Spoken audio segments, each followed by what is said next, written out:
The very next morning, the paralysis has spread and is moving up her torso. Before, where the numbness had come across her abdomen, it had now come up to higher on her chest.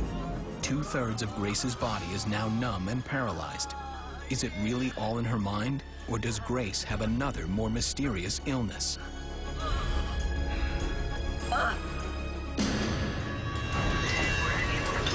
If her mystery illness is spreading, maybe conversion disorder is not the answer. But if the problem's not in her mind, where and what could it be? The time when that happened to my mom, I was really stressed out. I didn't know what would happen to her. I was just really upset about it. The frustrations that haunted Grace and her family are back with a vengeance. The nightmare is far from over. I was very suspicious that it wasn't just psychological, so I didn't know what to think. No one did. Just clueless. Grace's second trip to the ER changes everything. The fact that the paralysis has spread suggests a neurological cause. The more paralysis you have, the more weakness, and the more at risk you are for blood clots, for injuries, for aspirating your saliva or food into your lungs and getting pneumonia. The doctor orders an MRI of Grace's spine to see if a herniated disc may be pressing on her spinal cord. They also perform a lumbar puncture, looking for infections within the spinal column. But the investigation reveals no new answers. With few other options open to them, the ER staff make a decision to transfer Grace to a facility where more specialized tests can be done. So everything's going to be okay. Dr. Nelson, ready? Yes. Okay. All right, let's get it going. Is somebody going to get my daughter? With growing frustration and a fear of the unknown, Grace is taken by ambulance to a large urban medical center 70 miles away. Here, specialists in neurological disorders will do everything they can to find the key to her mysterious condition.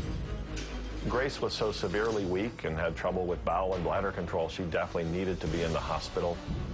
A new MRI study is taken to search for spinal artery occlusions. Electromyography and nerve conduction tests are ordered to look for degenerative nerve disorders. And antibody assays are taken to test for rare viruses. Test after test, but no diagnosis. For Grace, the uncertainty is more terrifying than the possible answers. Not knowing what it was agitating for everybody. You know, they were just running tests and blood work. Then, an MRI scan finally reveals the truth. She has lesions, festering sores on her spinal cord. Her lesion extended from, instead of just a small area in the spinal cord, over multiple segments. Yeah, Mom, I can't. Ladies, excuse me. The neurologists believe they have solved the puzzle that baffled the emergency room staff.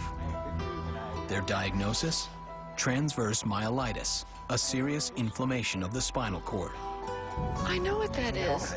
I read it on the computer. I mean, it's not Transverse myelitis, usually it involves the whole spinal cord, so bowel, bladder, leg sensation, leg movement, and depending on what level of the spinal cord, arm involvement.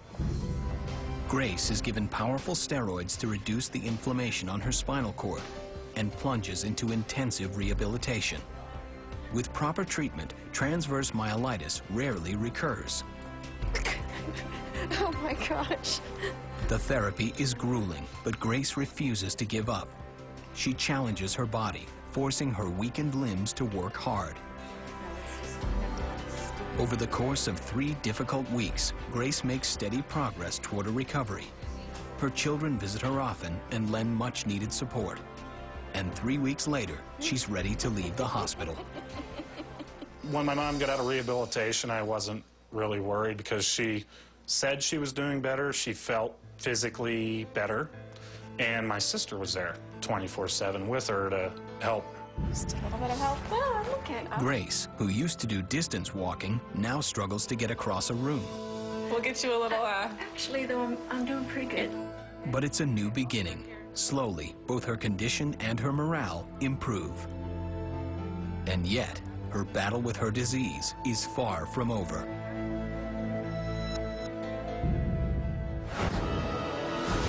Ever since the onset of Grace Mitchell's mysterious paralysis, doctors have been struggling to understand its true nature. She had an arteriogram to look at the blood vessels of her spine. She'd had a spinal tap done to look for inflammation. She had first seen some doctors at an outside emergency room and was told that this might all be in her head.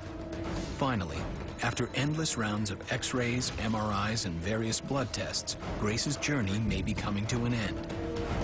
But in a way neither she nor her doctors could ever imagine.